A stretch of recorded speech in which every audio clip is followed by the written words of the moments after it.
What's up, guys? So we've unboxed the Z Flip 3, we've unboxed the Galaxy Buds 2. Now it's time to do a proper camera review for the Z Flip 3. So my wife and I went out this morning and we took a whole bunch of pictures, and I'm going to now go over these pictures with you, and I'm going to compare them at times with photos taken by the Z Fold 3 if necessary. And we're going to talk about what I'm seeing here in these pictures and how good I think the camera actually is on the Z Flip 3, because it's, one of these things that a lot of people have said, not a great camera. Well, is that true? What do we mean by great? Is it serviceable? What does it look like? How's it going to work? Let's talk about it right now, and let's do it this way. So I've got an album here, Z Flip samples. So we got a duplicate here. So we're going to start at picture number 2. And in fact, I think let's go full screen. All right, so here we are. So at first blush, just the first time seeing this picture, I think it looks quite nice. I think that the sky is maybe a little bit bluer than it was in reality, but it's really not that far off. It was a very clear skies today.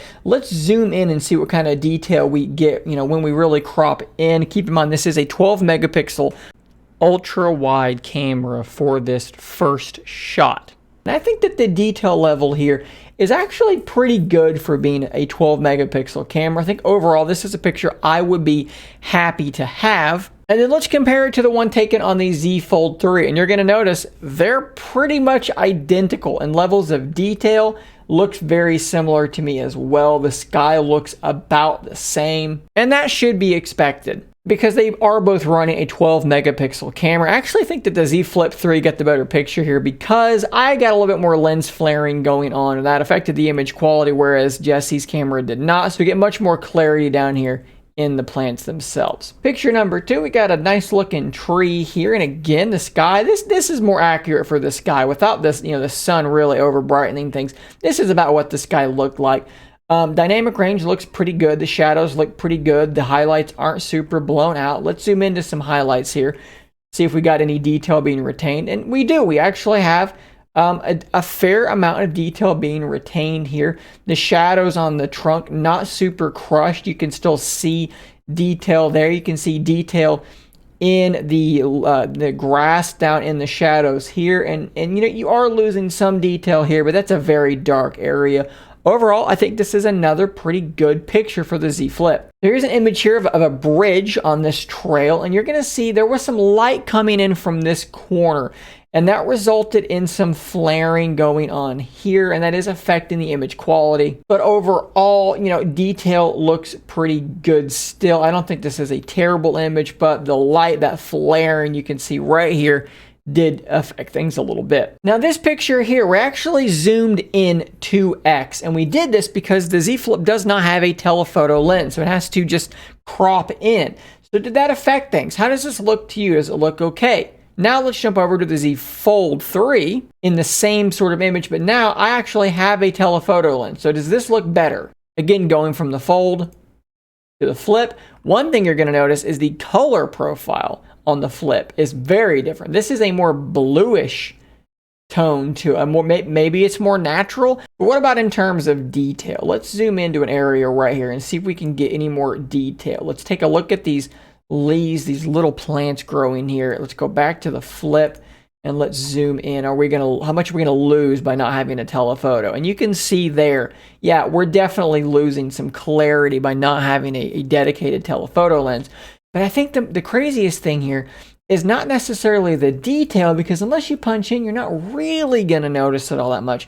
But it's the color profile, how much cooler this is, how much warmer this is. Pretty interesting there. What picture do you think is better? If you like a warmer tone, maybe you actually like the Flip better and you don't really care that you're losing some detail if you had to crop in further. Maybe you like the fact that you retain more detail on the Fold and you don't care. You can edit that in Google Photos or Snapseed and warm this up a little bit. In fact, let's demonstrate that. Let's go in and edit. Let's go to color. Let's go to warmth, and let's crank up that warmth just a hair. And guess what? Now we have an image that is very, very similar to what happened on the Flip.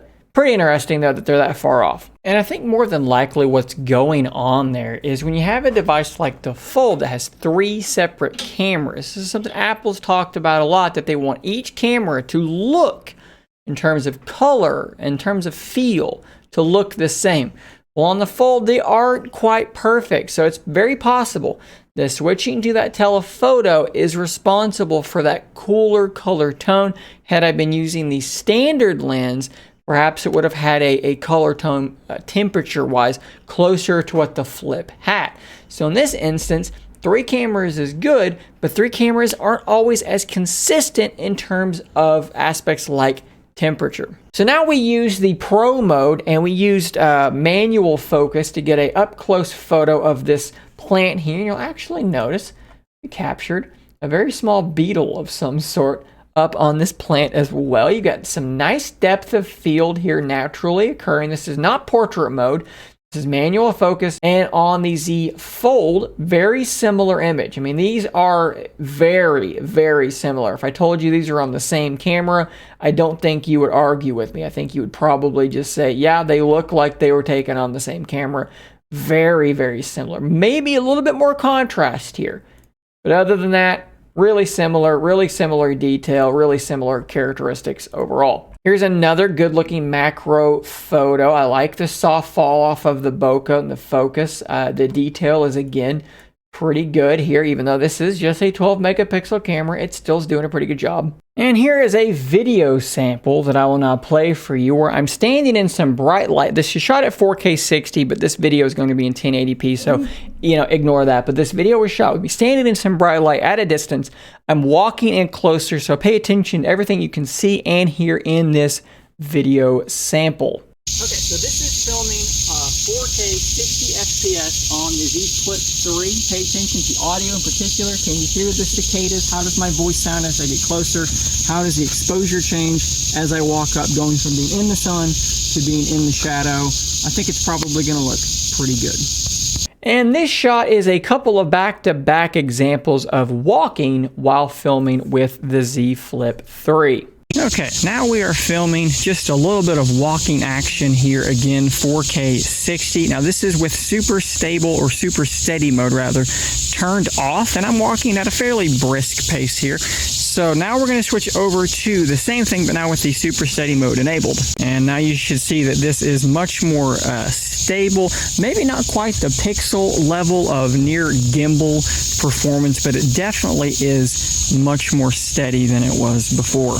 Now it's important to point out with super steady on, I think you could see it there, the quality of the video did come down quite a bit, but when super steady is turned off, the video quality is very, very passable, pretty impressive, and I think the mic did a pretty good job, in particular with all of those really loud cicadas all around and me being at a distance, pretty solid. So just using the normal hole punch selfie camera, we get a pretty decent looking selfie shot here. Let's do the Unbox Therapy beard hair test, and it looks pretty good. I've actually got a piece of fuzz in my beard there. How embarrassing.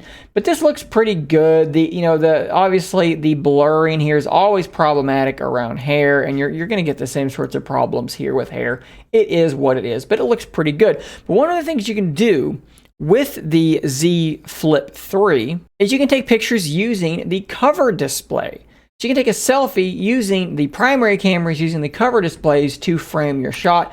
And by doing that, you can get a far better portrait shot. Now, again, the blurring effect is still going to be problematic, but the detail is going to be a lot better. And just in general, you're going to get a much better picture. I accidentally stepped out into the light, so I've got sort of a halo of light going on. But yeah, that's a better selfie to me than this is. It's crisper. It is clearer. So guys, overall, I think that the camera on the Z Flip 3 is very, very passable. Is it the best camera on the planet? Does it compete with the S21 Ultra, with the Mi 11 Ultra? No, of course it doesn't. But is it good enough to take any picture that you need to take and to be happy with that picture? Absolutely. And have something that can fold up and be so small in your pocket and look so good, I think is a win all around. I'm pretty impressed with it. I think effectively, it's the Z Fold 2 camera, it's the Z Fold 3 camera, and you know how I feel about those. They're totally passable. If you don't care about having a telephoto, you're gonna be just fine with the Z Flip 3's camera. So guys, a proper review is coming down the pipeline for the Z Flip 3 once we've had time to have more experience with it. Stay tuned for that. And until next time, stay nerdy, my friends.